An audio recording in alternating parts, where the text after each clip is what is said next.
At the start of this collegiate football season, it was a huge deal that Lincoln Riley was taking over at Oklahoma, mostly because he's young, had never been a head football coach before, and was taking the reins at one of the biggest programs in college football. In February, the world found out that Kansas State head coach Bill Snyder was diagnosed with throat cancer. There was questions about his return, but he squashed those questions in April when he got back to work. So now that the noise has been silenced, the stars have aligned for the youngest coach in college football to head to the home of the oldest. On Saturday, Lincoln Riley and his Sooners will face off against Snyder and his Wildcats.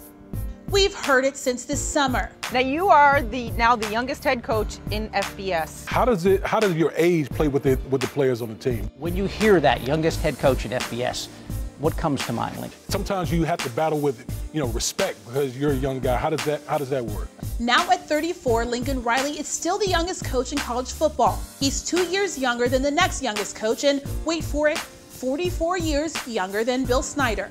When Snyder took the job in Manhattan in 1989, Riley was just 6 years old. But even with the age gap, Riley knows the impact his now peer has had on this game.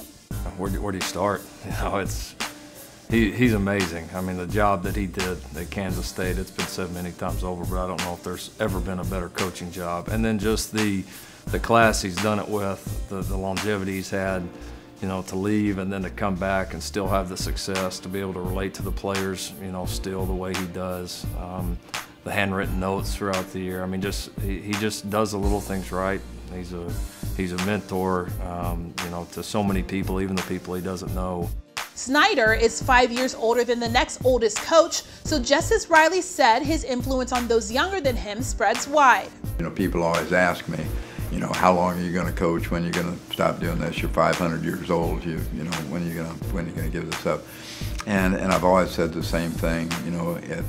If any time that I stop having that kind of an impact on the lives of young people, if the time comes when I can't help them build a foundation for becoming successful young people in all facets of their life, their faith, and and with their family, and being the best person and the best student, and certainly football enters into that. Those are things I take into consideration, and if any one of those areas is not what it should be, then I won't coach and wouldn't have.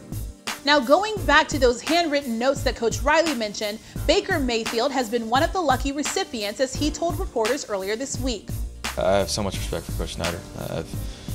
The 3 times I played against him, even at Texas Tech, I've received a letter all 3 years, so it's been something that I still have all 3 of them. I mean, he's a class act. It didn't get much better than him. So people around college football have so much respect for him. Obviously, they do at Kansas State. He's been there for a while, and it's a special thing to have respect from a guy like that, because he's very well known and he's established, and so it's always fun playing against his teams because, like I said earlier, they're always fundamental. They're well coached, and you got to play well to beat them. If you make mistakes, they're going to capitalize. Kansas State and Oklahoma will face off in Manhattan at 3 p.m. Central, and here's a look at the rest of the Big 12 football games happening this weekend. Just a reminder that TCU is still undefeated.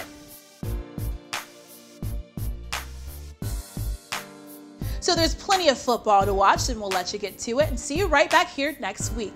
For the Big 12 Digital Network, I'm Christine Williamson.